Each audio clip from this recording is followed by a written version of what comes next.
إلا أن نحن الغالبون.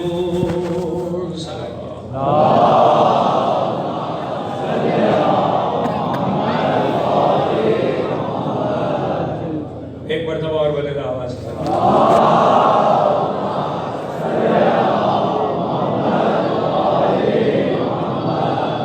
سب سے پہلے تو میں ذاتی طور پر آپ حضرات سے معذرت خواہ ہوں، چونکہ مجھے آج 2 بجے سے سانگھڑ اور پھر شہداد پور میں پڑھنی تھی. بہرحال بہت کوشش کر کے اس وقت پہنچ سکا اور آپ کو زحمت انتظار اٹھانا پڑی. بہرحال میں ذاتی طور پر اس کی حفاظت خواہ ہوں. معصوم عالم آپ کو اجر عظیم کرامت فرمائے. ماہ جمادی الثانی کا آغاز مادر حسنین کے غم سے ہوتا ہے اور 3 تاریخ جب 13 تک پہنچتی ہے تو مادر وفا کا غم اس میں شامل ہو جاتا ہے. بہرحال دونوں ذکر پیش نظر ہے.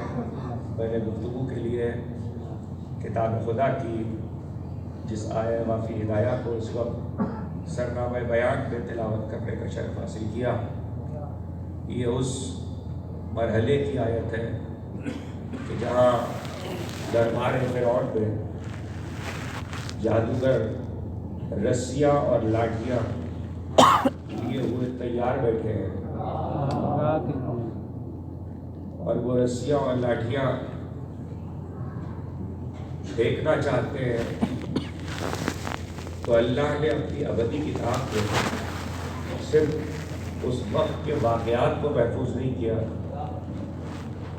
بلکہ جادوگروں نے جو کہا اسے بھی محفوظ کیا. جادوگروں نے جو کہا اسے بھی محفوظ کیا.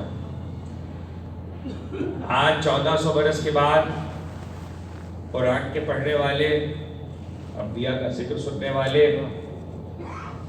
مجلسوں کو سننے والے جب یہ سنتے ہیں کہ جادوگر دربار میں لاٹھیاں اور رسیاں لے کر آئے تھے، اور وہ جب چونکہ قرآن نے لاٹھیاں اور رسیاں دونوں کا ذکر کیا ہے، عباد ہو و عیسی ہو، تو لاٹھیاں بھی تھی اور رسیاں بھی تھی. تو آج خیال یہ گزرتا ہے کہ جتنے جادوگر رہے ہوں گے تو اس حساب سے کوئی 20 25 50 لاٹھیاں رسیاں رہی ہوگی. یہی ایک گمان گزرتا ہے. قرآن کے مفسرین نے اور انبیاء کی تاریخ لکھنے والوں نے یہ لکھا ہے کہ 4.5 من، یہ تو تاریخ کا ایک مسئلہ ہے کہ 4.5 من وزن ایک اونٹ پہ بار ہوتا ہے. 4.5 من وزن. تو لکھا یہ ہے کہ 70 اونٹوں پہ لاٹھیاں اور رسیاں لائی گئی. 70 اونٹوں پہ لاد کر لاٹھیاں اور رسیاں لائی گئی تھی. اب آپ خود سوچ سکتے ہیں اور اندازہ لگا سکتے ہیں کہ 70 اونٹوں پر لاٹھیاں اور رسیاں جو پار تھی ان کی تعداد کتنی ہوگی.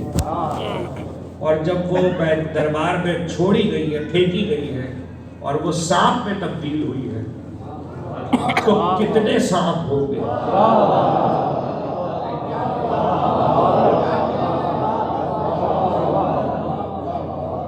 کتنے سانپ ہوں گے. جادو کے بلبوتے پر تخلیق ہونے والے سانپ بہت تھے.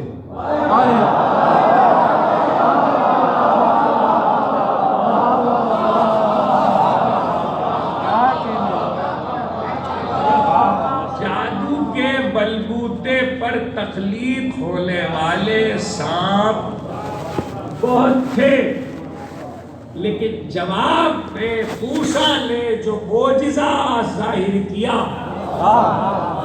وہ تعداد میں زیادہ نہیں تھا.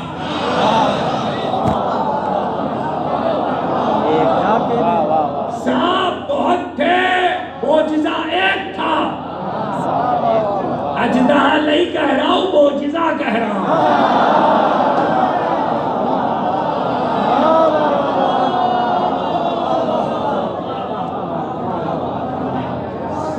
بہت تھے، معجزہ ایک تھا. اللہ نے مثال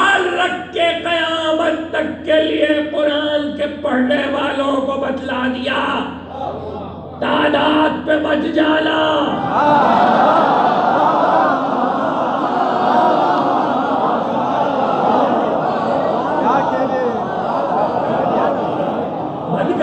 بند کر لیجئے یہ سب مجلس سن رہے ہیں, آپ بھی مجلس سنیے. صلوات بھیجیے.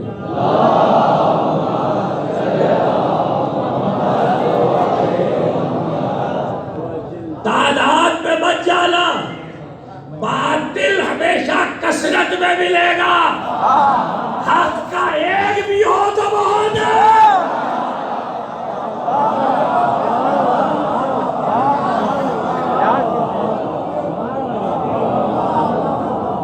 ایک بھی ہو تو بہت ہے.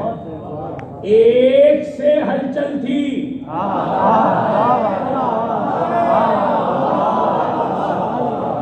ایک سے ہلچل تھی, سینکڑوں سے نہیں, ایک سے ہلچل تھی. اور وہ ایک معجزے کی گود کا تھا.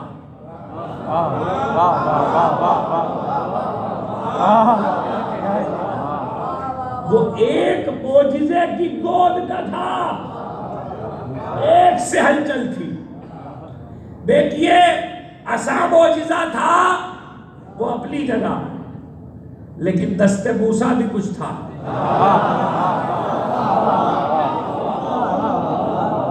اب جو سمجھا وہ سمجھا, جو نہیں سمجھا اسے کیسے سمجھا.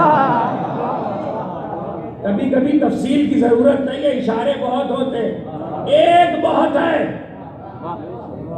معجزہ ہو تو ایک بہت ہے. 100 معجزے سنا کے کیا کروں, ایک سناتے تو 100 سال بحث ہوتی ہے.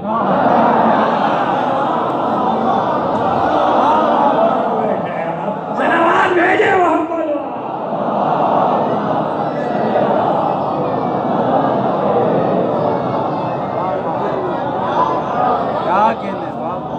ایک سناتے تو 100 سال بحث ہوتی ہے. اتنی لاٹھیاں, اتنی رسیاں, کتنے صاف تھے. آپ مجھے سچ بتائیے, کھلبلی ہونی چاہیے یا نہیں؟ کیا کھلبلی ہوئی ہوگی آپ تصور ہی کر سکتے ہیں. ایسی کھلبلی میں موسیٰ بہت بت پڑی.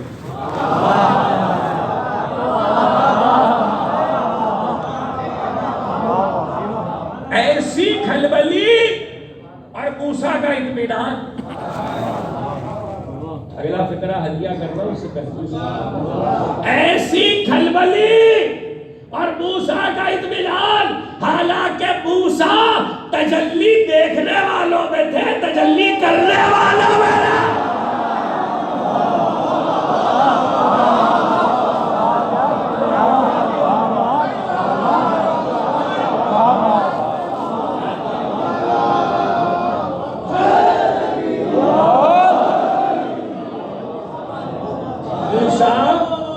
موسیٰ تجلی دیکھنے والوں میں تھے, تجلی کرنے والوں میں نہیں تھے.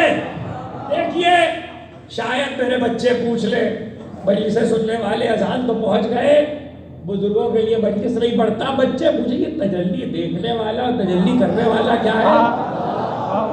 موسیٰ تجلی دیکھنے والے تھے, تجلی کرنے والے نہیں تھے. موسیٰ کی قوم یہودیوں نے یہ فرمائش کی تھی کہ ہم اللہ کو دیکھنا چاہتے ہیں, اللہ کو دیکھنا چاہتے ہیں. موسیٰ نے وہ فرمائش, وہ مطالبہ, چونکہ نبی امیر ہوتا ہے, دیانتدار ہوتا ہے, وہ مطالبہ پہنچا دیا اللہ تک. دور پہ آگے کہہ دیا. قرآن میں اللہ نے اس کا جواب بھی رکھ دیا, مطالبہ بھی رکھ دیا, لن ترانی. لن ترانی. علماء تشریف فرمائے صاحبان علم, تھوڑی سی عربی کوئی جانتا ہو, لام نون لن ترانی کا مطلب یہ ہے کبھی نہیں دیکھ سکتے, کبھی کبھی نہیں دیکھ سکتے. یہ جو کبھی نہیں دیکھ سکتے اس کو ابدی نفی کہتے ہیں. ابدی نفی کا مطلب ہے کبھی نہیں, یعنی میدان حشر میں بھی خدا کو دیکھنے کا کوئی امکان نہیں ہے.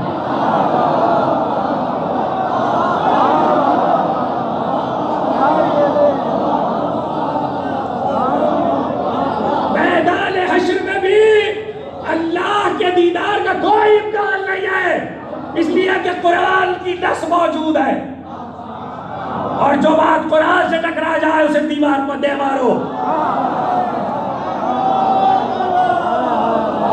اللہ، اگلا جملہ آپ کے لیے بہت اہم ہے، اللہ کو کبھی نہیں دیکھ سکتے، اللہ نے خود کہہ دیا مجھے کبھی نہیں دیکھ سکتے، نہ یہاں، نہ حشر میں، نہ محشر میں، نہ جنت میں، نہ کہیں، دیکھ ہی نہیں سکتے۔ تو جب دیکھ ہی نہیں سکتے اللہ کو تو پھر طے ہو گیا، اب جہاں جہاں جو جو نور نظر آئے وہ اللہ نہیں ہے۔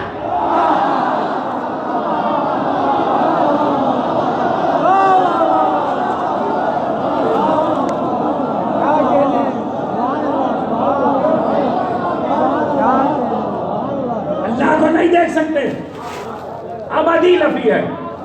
اچھا ہوا کیا؟ موسیٰ نے کہا قوم سے کہ اللہ نے کہا لن ترانی، نہیں دیکھ سکتے۔ قوم نے پھر کہا نہیں ہمیں تو دیکھنا ہے۔ اسی لیے جو ضدی ہوتا ہے اسے یہودی کہتے ہیں۔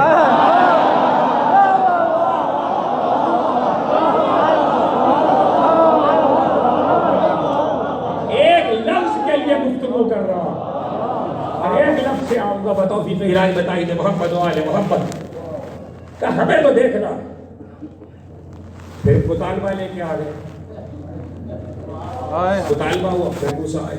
اب جو ہے قرآن نے پوری بات رکھی، لن ترانی ولکن انظر الی الجبل، موسیٰ مجھے نہیں دیکھ سکتے، مجھے کبھی نہیں دیکھ سکتے، ان سے کہہ دو پہاڑ پہ نظر کرے، چن کے لانا، پوری قوم میں سے چنے ہوئے لے کے آنا۔ اب جو چنے ہوئے لے کر آئے تو قرآن نے کہا، ہم نے ان سے کہا کہ پہاڑ پہ نظر کرو، پہاڑ پہ ان استقر مکانہ، اگر پہاڑ اپنی جگہ پہ رہ جائے فسوف ترانی، اگر، اب یہ شرط عجیب لگا دی، اگر پہاڑ اپنی جگہ پہ رہ جائے تب القریب یہ مجھے دیکھ لیں گے۔ تو پہاڑ اپنی جگہ پہ رہا ہی نہیں، اللہ کی بات، اللہ کی بات ہے، پہاڑ اپنی جگہ پہ رہا ہی نہیں، تو اللہ کی بات میں تو فرق نہیں آیا کہ یہ پہاڑ اپنی جگہ پہ رہ جائے۔ تو چنے ہوئے لائے تھے، 3 کام ہوئے، پہاڑ جل کے، تور جل کے خاک ہو گیا، تور جل کے خاک ہو گیا، موسیٰ بے ہوش ہو گئے، 70 چنے ہوئے مر گئے۔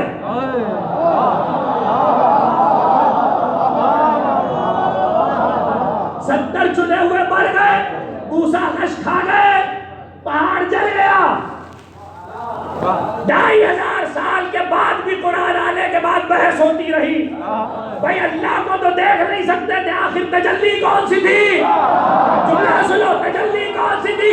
2500 سال بعد نہ کھلی، 2500 سال کے بعد اسی یہودیوں کے رئیس کے گھر شادی میں جب فاطمہ پہنچی، دلہن بن گئی اوڑھنے میں۔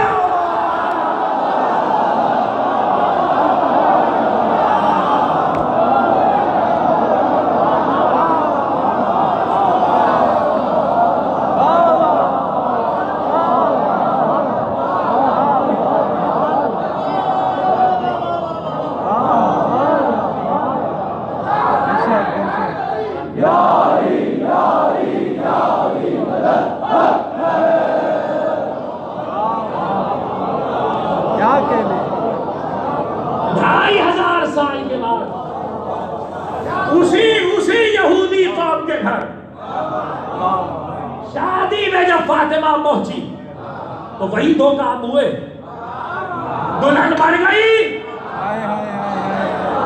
عورتیں بے ہوش ہو گئی۔ تفصیل میں تو نہیں جانا تھا، ایک جملہ کہہ دوں، دلہن مر گئی، عورتیں بے ہوش ہو گئی، سیدہ نے دلہن کو زندہ کیا،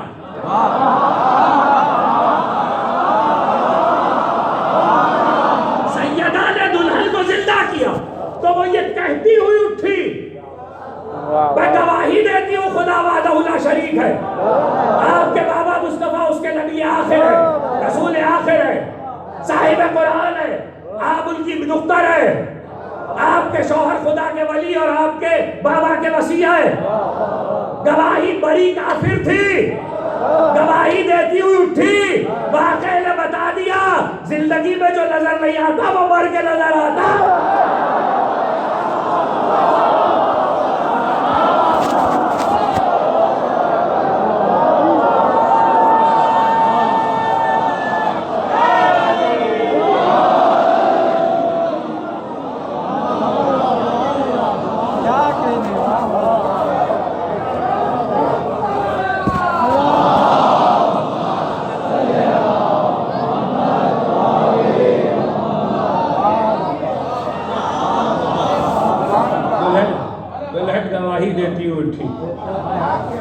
عورتوں کو ہوش آیا، وہ ہوش میں آئی. اب اگر کہانی پہ پڑھ رہا ہوتا تو رکتا، مجھے کسی منزل پہ جانا ہے. ظاہر ہے وقت تک چاہتا ہوں کہ مطالعے وقت کے اندر پہنچ جائے. 3 باتیں تھیں. موسیٰ بے ہوش ہو گئے، 70 چنے ہوئے مر گئے، پہاڑ اپنی جگہ پہ نہ رہا. اللہ نے کیا کہا تھا؟ توجہ کیجئے گا. آپ کے اذان عالیہ کے صرف حوالے کر رہا ہوں اور اسے محفوظ کریں، تفصیل پہ کریں. اللہ نے کیا کہا تھا؟ ان استقر مکانہ، اگر پہاڑ اپنی جگہ پہ رہ جائے تو پھر یہ مجھے دیکھیں گے. وہ قصہ یہودیوں کا تھا. 2500 سال کے بعد عیسائی بھی بڑے سمجھدار نکلے. چہرے دیکھ رہے ہیں، اشارہ کر دے تو پہاڑ چلتے نظر.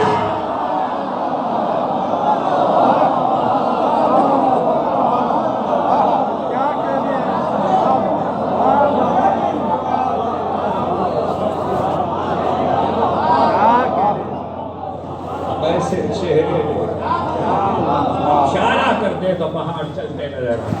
تو یہ روک لیا تھا میں نے ایک فقرے پر کہ موسیٰ تجلی دیکھنے والوں میں تھے، تجلی کرنے والوں میں نہیں تھے، مگر مطمئن تھے. مطمئن کھلبلی نہیں تھی، کھلبلی تھی موسیٰ کے لیے نہیں تھی. تو انہوں نے اپنی لاٹھیاں پھینکی اور رسیاں پھینکی. یوں ہی نہیں پھینک دی، کچھ کہہ کے پھینکا تھا. قرآن نے قیامت تک کے لیے محفوظ کر دیا. کیا کہا وہ سنیے. قالوا بعزت فرعون، انہوں نے رسیاں اور لاٹھیاں پھینکتے ہوئے کہا فرعون کی عزت کی قسم، فرعون کی عزت کی قسم. اِنَّا لَنَحْنُ الْغَالِبُونَ، ہم ہی کو غلبہ ہوگا، ہم ہی غالب آنے والے ہیں، غلبہ ہمارے لیے. کہا کیا ہے؟ فرعون کی عزت کی قسم.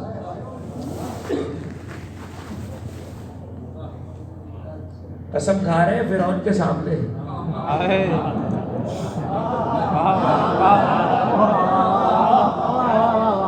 اور وہ بھی فرعون کی عزت کی قسم.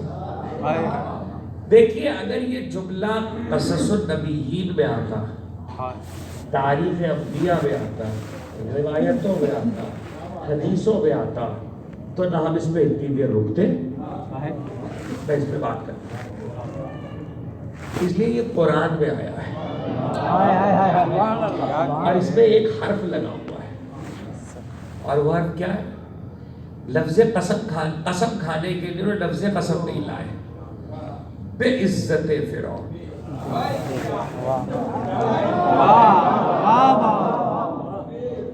بے لگا ہوا ہے، بے. اور یہ آپ کو بتانے کی ضرورت نہیں ہے، بے بولتا ہے.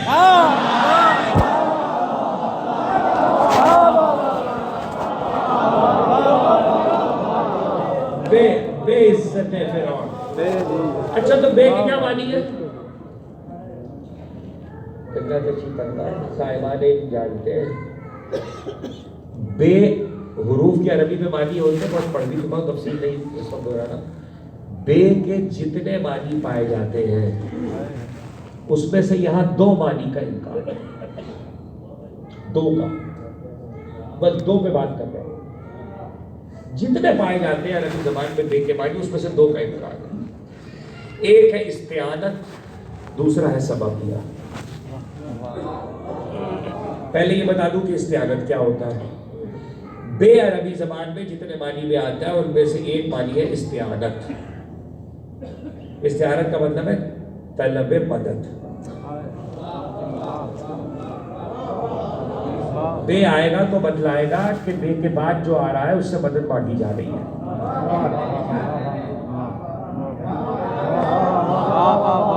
آپ کے شاید آپ اسے یہ کہیں کہ کوئی مثال اس کی قرآن میں ہے.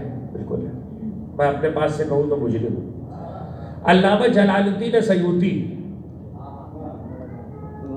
علامہ جلال الدین سیوطی صاحب تفسیر در منصور، الاتقان فی علوم القرآن. علامہ جلال الدین سیوطی کے علاوہ اور تمام علماء اہل سنت، ان کا یہ کہنا ہے، آپ کیسے سنیں گے مجھے نہیں پتا، ان کا یہ کہنا ہے کہ بسم اللہ کی بے استعانت کی ہے.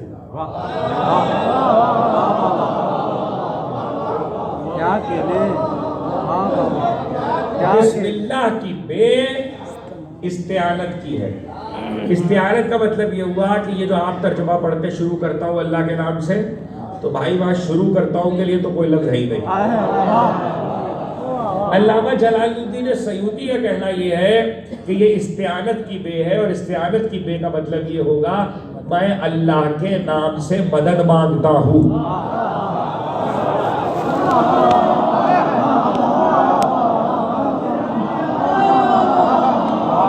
اللہ کے نام سے مدد مانگتا ہوں.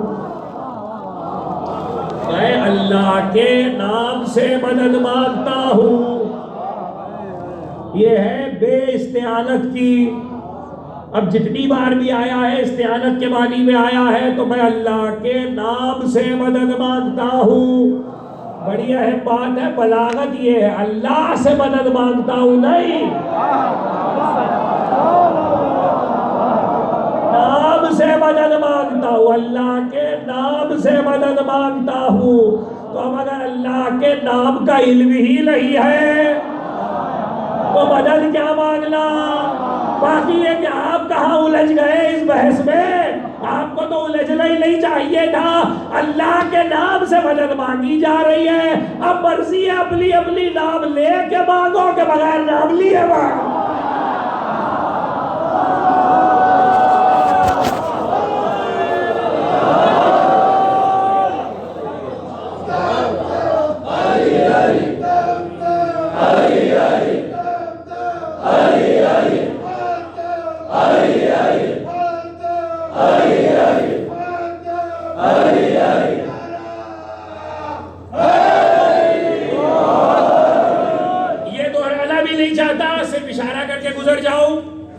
اس لیے کہ بچوں کو یاد رہے، مفاتیح الجلال رکھی ہوگی، امام بارگاہ مسجد میں موجود ہے.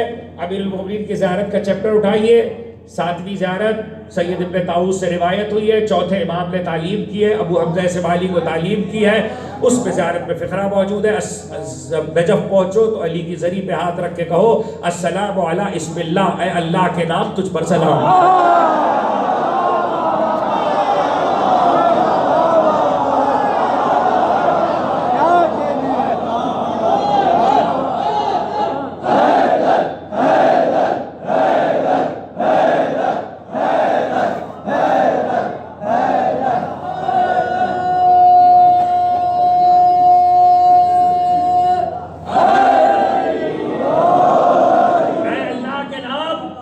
پر سلام ہو.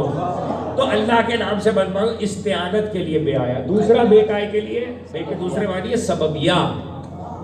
سببیہ اگر بے عزت فرعون میں استعانت کے لیے آیا تب بھی ٹھیک ہے، تب بھی ٹھیک ہے. یعنی جادوگر فرعون کی عزت سے مدد مانگ رہے تھے. دوسرا یہ کہ اگر وہ استعانت کے لیے نہیں ہے تو سببیہ ہے. سببیہ کا مطلب یہ ہوا کہ یہ بے جو آ رہا ہے اس کے بعد جو چیز آئے گی وہ اس کام کا سبب بنے گی جس کام کا ذکر کیا جا رہا ہے. تو تب بھی مطلب وہی ہوا، معنی الگ الگ نہیں ہوئی. معلوم ہوا کہ عزت فرعون ان کی نگاہ میں کوئی بڑی چیز تھی. یہ میں عرض کر دوں کہ عزت کے جو معنی اردو زبان میں آپ کے پاس ہے، عربی میں وہ نہیں ہے. عربی میں وہ معنی نہیں ہے. عربی میں کیا معنی ہے وہ عرض کرنے جا رہا ہوں. اردو زبان میں جو عزت کے معنی ہے وہ کچھ اور ہیں.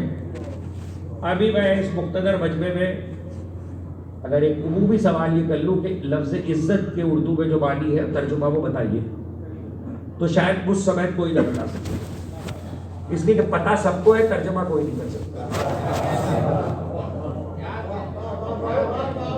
عزت کے معنی پتہ سب کو ہے, ترجمہ کوئی نہیں کر سکتا, اس لیے کہ وہ اتنا آسان لفظ معاشرے میں رائج ہے. اچھا زیادہ سے زیادہ اگر کوئی ترجمہ کرے وہ کہ تکریم, تعظیم, تقریب اور تعظیم یا قدر عزت کا معنی نہیں ہوئی, تو پھر عزت کے کیا معنی؟ اب وہ معنی سنیے. عربی زبان میں عزت کے کیا معنی ہے, جب تک وہ معنی نہ پتہ چلے یہ قسم نہیں پتہ چلے گی. آگے بتائیں ابھی دو. عزت کے عربی زبان میں معنی ہے, محفوظ کیجیے گا, تمام قرآن کی لغت لکھنے والوں نے لکھے, وہ قوت, وہ طاقت, وہ جوہر, وہ فرد, وہ شخص. ایک لفظ ہے غالب, ایک لفظ ہے مغلوب. یہ ہے غلبے سے. غالب جو کامیاب ہوا, مغلوب جس پر کامیاب ہوا, مغلوب جس نے شکست کھائی, جس پر غلبہ ہو گیا, غالب جس نے غلبہ حاصل کیا.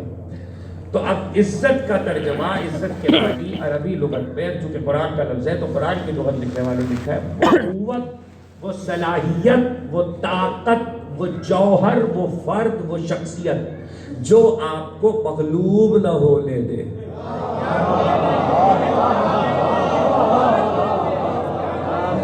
بڑا ٹھنڈا ٹھنڈا سنا آپ نے. وہ جو آپ کو مغلوب نہ ہونے دے, ہمیشہ غالب رکھے.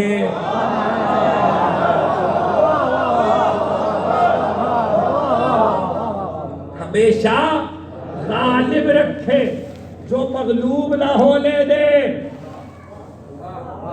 اب سمجھ میں آیا کہ قسم کیوں کھائی تھی. انہوں نے قسم اس لیے کھائی کہ بے عزت فرعون, فرعون کی عزت ہمیں مغلوب نہیں ہونے دے گی. قسم کھانے کے بعد جب موسیٰ کا ساجدہ بل کے ان کے سانپوں کو نگل گیا تو تھے سمجھدار, فوراً سمجھ گئے عزت تو کسی اور کی ہے.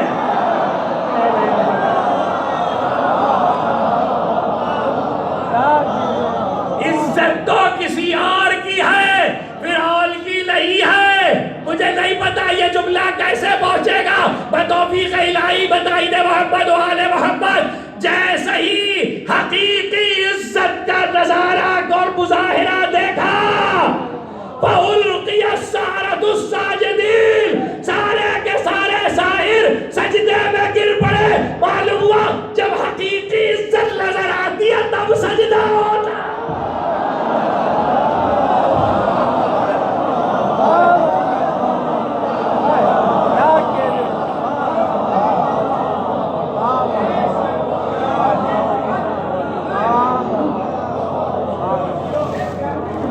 اب لفظ حقیقی ہٹا دیا میں نے, لفظ حقیقی ہٹا دیا, اب معنی پہنچ گئے. عزت, سجدہ ہوگا عزت پر. فرعون کی عزت ہی نہ تھی, ہوتی تو بچا لیتی. جو مغلوب نہ ہونے دے. دیکھیے جس معنی میں اردو زبان میں آپ کے ہاں عزت کے معنی استعمال ہوتے ہیں اس معنی پر ہی بات کر لیجئے تھوڑی دیر کے لیے. اس لیے کہ وہ معنی بہرحال شامل تو ہے لیکن صرف وہ معنی نہیں ہے. انسانوں سے, اپنے جیسے انسانوں سے عزت کروانا آسان ہے. اپنے جیسے انسانوں سے عزت کروانا آسان ہے. پیسہ پھینکو عزت کرواؤ, لوگوں کو شکنجوں میں کسو عزت کرواؤ, لوگوں کی گردنوں پہ پیر رکھو عزت کرواؤ, لوگوں کو ذلیل کرو عزت کرواؤ. اپنے جیسوں سے عزت کروانا بہت آسان ہے. اپنے جیسے انسانوں سے, ستاروں سے عزت کرواؤ تو دیکھیں, چاند سے عزت کرواؤ تو دیکھیں, سورج سے عزت کرواؤ.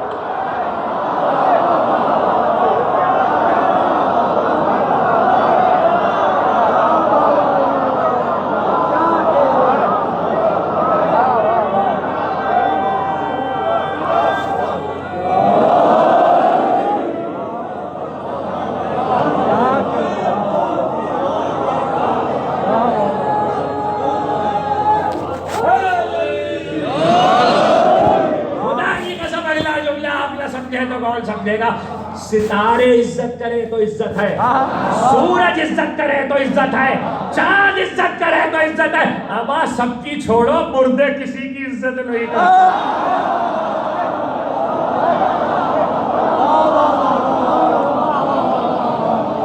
مردے کسی کی عزت نہیں کرتے۔ جاؤ علماء سے پوچھو فشار کے کیا معنی ہے، آپ پوچھو صاحبان علم سے فشار کی کیا معنی ہے۔ قبر فشار کرتی ہے نا، قبر نہیں کرتی، زمین کرتی ہے، زمین کرتی ہے، حدیثیں بھری پڑی ہے۔ اور فشار کے معنی معلوم ہے کیا ہے؟ فشار کے معنی ہے کتنی پتلی قبر ہوتی ہے۔ پیغمبر نے فرمایا، قرآن کی آیتیں بھی، حدیثیں بھی، ائمہ کی اور نبی کی، کہ لوگوں کو قبرستان جانا چاہیے، جنازوں میں شریک ہونا چاہیے، دیکھنا چاہیے۔ الدنیا لعبرۃ لأولی الالباب، یہ دنیا عبرت ہے صاحبان عقل کے لیے، اس لیے کہ سب کو کل قبر میں اترنا ہے۔ کتنی بڑی قبر ہوتی ہے اور کتنی کشادہ ہوتی ہے، اور دیواریں اس کی کتنی قریب ہوتی ہیں۔ فشار اسے کہتے ہیں جب وہ دیواریں مردے کو دباتی ہیں اور دونوں طرف سے ملتی ہے، تو اب بچتا کیا ہے؟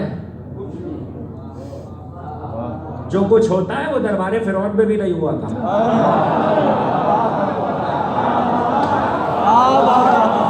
جو کچھ ہوتا ہے، ایک لفظ کے لیے گفتگو چھیڑی ہے، جو کچھ ہوتا ہے وہ دربار فرعون میں بھی نہیں ہوا تھا۔ تو زمین جب فشار کرتی ہے تو پھر وجود میں کچھ باقی نہیں رہتا۔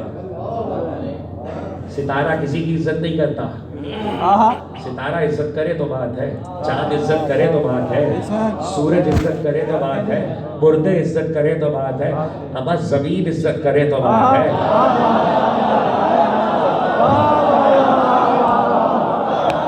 زمین عزت کرے تو بات ہے۔ شاید میرے بچے پوچھیں یہ زمین کس کی عزت کرتی ہے؟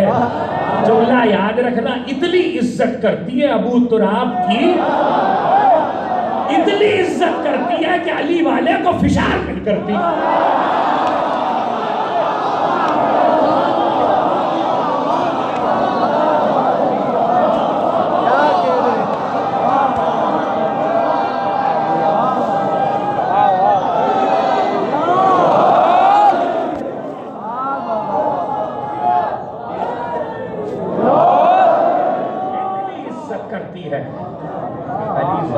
فشار نہیں کرتی، زمین عزت کرے تو بات ہے۔ عزت، وہ قوت، وہ طاقت، ایک جملے سے آ گیا، وہ قوت، وہ طاقت، وہ صلاحیت، وہ جوہر، وہ فرد، وہ شخصیت جو تمہیں مغلوب نہ ہونے۔ اب کس رخ سے بات پہنچے گی مجھے نہیں پتا، جو تمہیں مغلوب نہ ہونے دے۔ تو شوہر لے جا کے عقیل کی بات سن کے بیوی سے کہا کہ بیٹی کا رشتہ آیا ہے، تو زوجہ نے کہا بل بل، کس کا، کس کے لیے؟ کہ ہماری بیٹی فاطمہ کلابیہ کے لیے۔ کہ کس کا؟ کہ فلال الکتائب ومظہر العجائب اسد اللہ الغالب علی ابن ابی طالب۔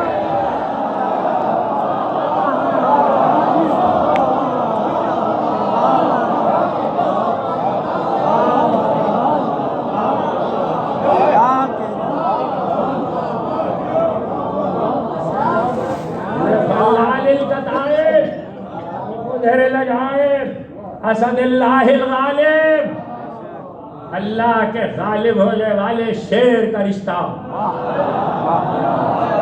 دنیا میں دو طرح کے غالب ہوتے ہیں، دنیا میں دو طرح کے غالب ہوتے ہیں۔ ایک وہ غالب ہوتا ہے جو خود غالب ہوتا ہے لیکن دوسرے کو مغلوب ہونے سے نہیں بچا سکتا۔ کہہ گیا جو کہنا تھا، تقریر ختم ہو رہی ہے۔ دوسرے کو غلبے سے نہیں بچا سکتا۔ ایک وہ غالب ہے جو خود بھی غالب ہے اور دوسروں کو غلبے سے بھی بچاتا ہے، جو خود بھی غالب ہے اور دوسرے کو غلبے سے بھی بچاتا ہے۔ غالب، اور یہ آپ کو بتلانے کی ضرورت نہیں ہے غالب علی کل غالب. اگر میں اس وقت باپ میں گفتگو تو نہیں کر رہا، اس لیے جملہ محفوظ کر لینا. وہ جوہر، وہ صلاحیت، وہ فرد، وہ شخصیت، وہ قوت جو تمہیں مغلوب نہ ہونے دے، اس ماں کی کیا تعریف کروں جس کا بیٹا کبھی ہمیں مغلوب نہیں ہونے دے.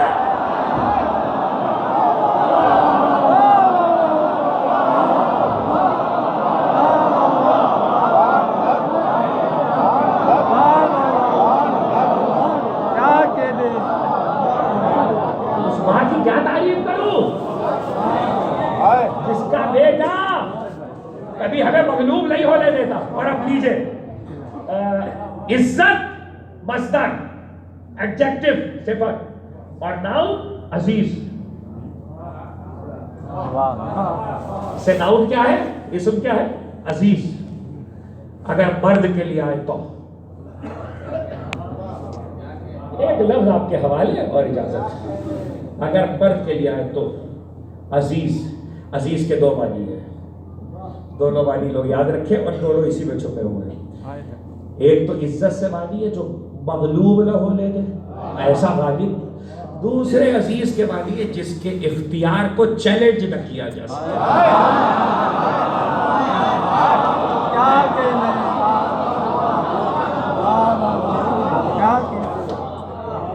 جس کے اختیار کو چیلنج نہ کیا جا سکے. تو دونوں والی پہنچ گئے. اگر مرد کے لیے آئے گا تو عزیز ہے، اگر خاتون کے لیے آئے گا تو عزیزہ ہے. آپ کے عزیزہ رشتہ دار کو کہتے ہیں، لیکن عربی میں مرد کے لیے آئے گا تو عزیز ہے، خاتون کے لیے آئے گا تو عزیزہ ہے. اور معنی پہنچ گئے. وہ قوت، وہ صلاحیت جو مغلوب نہ ہونے دے، اور وہ جس کے اختیار کو چیلنج نہ کیا جا سکے. بیٹے کا وصف پہنچ گیا، مگر جتنے عزیز تمہارے ذہن میں آئے وہ اللہ کے عزیز ہیں. عباس کی ماں عزیزۃ الزہرا ہے.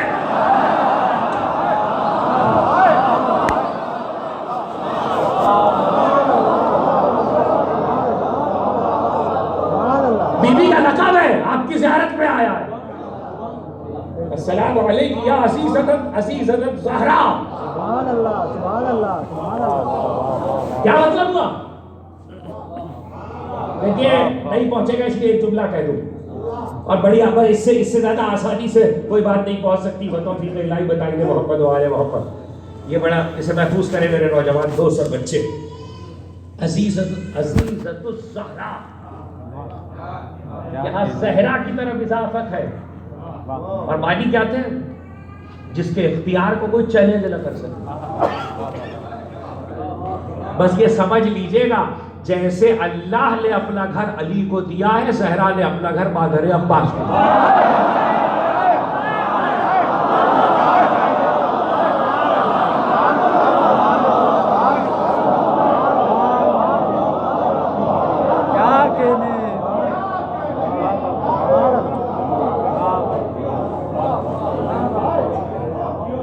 وقت ہوتا تو نہج البلاغہ سے وہ فقرے سناتا جو اسی عزت کے لفظ پر مولا کائنات نے توحید پہ گفتگو کرتے ہوئے.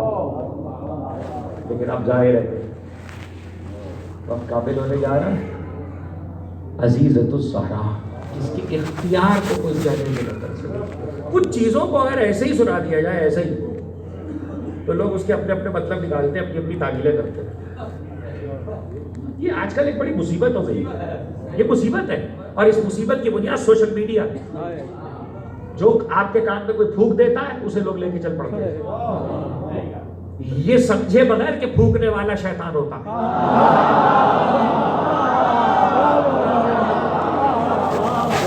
یہ عذاب ہے، یہ مصیبت ہے. اس سے جان چھڑائیں صحیح درست. کتابوں کو پڑھیں، حدیثوں کو پڑھیں. سوشل میڈیا پہ آنے والی ہر چیز آپ کو رائے راست پہ نہیں لا سکتی. تو ابھی میں سوال کر لیتا ہوں، اگر راہب بیٹے مانگ رہا ہے اور رسول یہ کہہ رہے ہیں کہ تیری تقدیر میں نہیں ہے، تیری تقدیر میں نہیں ہے، تیری تقدیر میں نہیں ہے، تیری تقدیر میں نہیں ہے۔ تو اب اگر مجھ جیسا جاہل اس سے یہ نتیجہ نکالے اللہ کا رسول تقدیر بتا رہا ہے، جی نہیں، اللہ کا رسول تقدیر نہیں بتا رہا، حسین کا اختیار بتا رہا ہے۔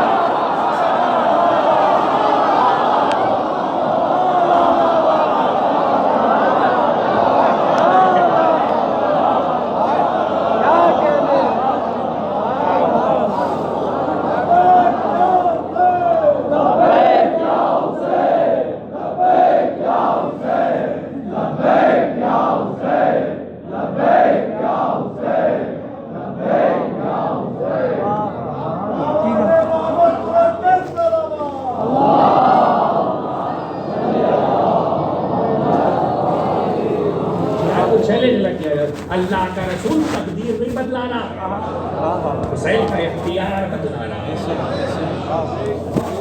حسین کا اختیار بدلا رہا ہے، اس لیے کہ جو باقی رہ جائے وہ اختیار ہے۔ تقدیر میں جو لکھا تھا وہ مٹ گیا،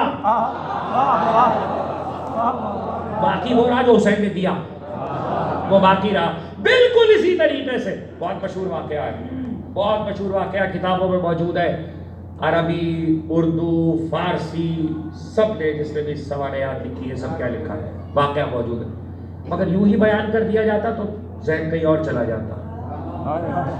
عورت کا، ایک ماں کا بیٹا لڑکپن کی عمر میں مر گیا کربلا میں، اور وہ بیٹے کو اٹھا کے میت حضرت ابوالفضل کے زری کے پاس لے آئے،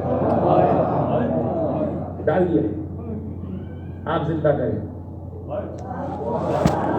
آپ زندہ کریں۔ اسی وقت اسی عہد کے ایک عالم نے خواب دیکھا، خواب میں حضرت کو نہیں دیکھا، خواب میں رسول اللہ کو دیکھا۔ اب دیکھیے وہ تقدیر والی بات یاد رکھیے گا، اختیار کو چیلنج کرنا، عزت مغلوب نہ ہونے دو۔ کہا کہ رسول اللہ کو خواب میں دیکھا، رسول اللہ کے پاس صلی اللہ علیہ وسلم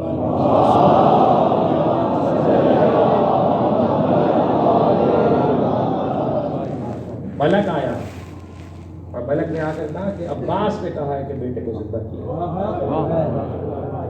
عباس نے کہا۔ رسول نے ملک سے کہا کہ تقدیر میں موت ہے، اب حیات نہیں ہے۔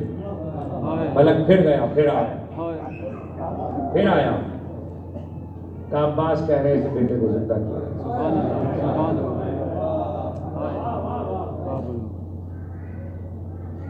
پھر رسول نے کہا تقدیر میں موت ہے، حیات۔ پھر گیا ملک، پھر آیا، توجہ کیجیے نا، ختم ہو گئی تقریر۔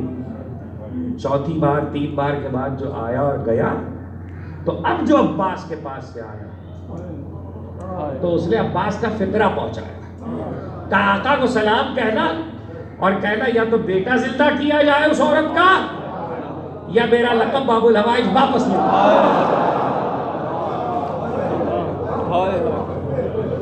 چیلنج نہیں ہو سکتا، عباس کا باب الحوائج ہونا چیلنج نہیں ہو سکتا۔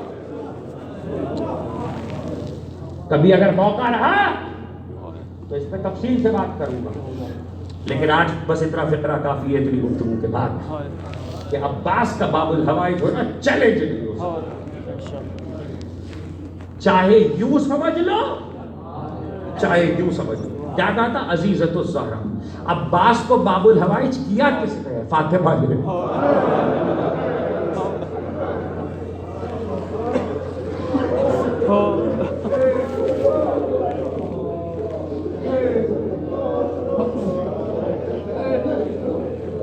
حسین کی ماں، آپ کی آوازیں بلند ہو گئی،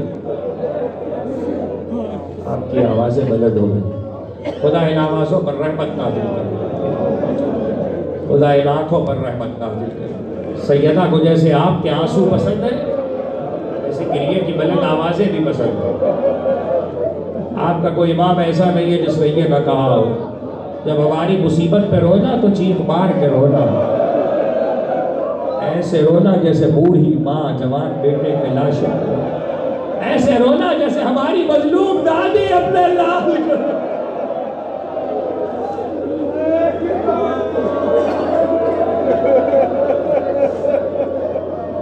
خدا آپ کی آوازوں پہ رحمت نازل کرے۔ میں نے ہمیشہ یہ فقرہ حدیث کا سنایا ہے، کبھی شرح نہیں کی، آج ایک جملہ سن لیجئے۔ حدیث پہ نام نہیں ہے، بس اتنا فقرہ ہے کہ جیسے ہماری مظلوم دادی، مظلوم دادی، اس لفظ میں لفظ ایک کے لیے کہا گیا ہے، مراد دو شخصیتیں لی گئی ہیں۔ آپ کہیں دو شخصیتیں کیسے مراد ہیں؟ اس سے زہرا بھی مراد ہے، اس سے عباس کی ماں بھی مراد ہے۔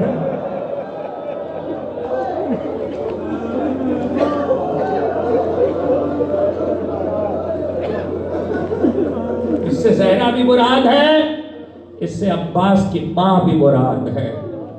اس لیے کہ یہ تو آپ سنتے ہیں نا کہ حسین نے کہا مجھے رلا رلا کے مارا گیا۔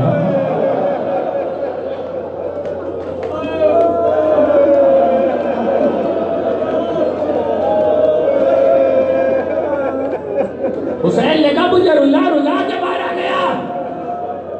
یہ تو روایت ہے، یہ تو حدیث ہے، یہ تو کلمات معصوم میں موجود ہے۔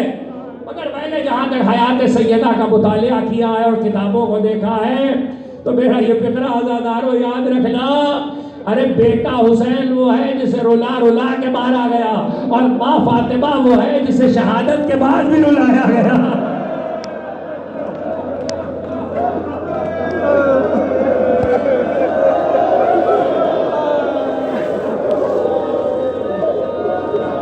خدا آپ کی آوازوں پہ رحمت نازل کرے، خدا آپ کی آنکھوں پہ رحمت نازل کرے۔ میں نے کہا نا، گھر دے دیا، زہرا نے اپنا گھر دے دیا۔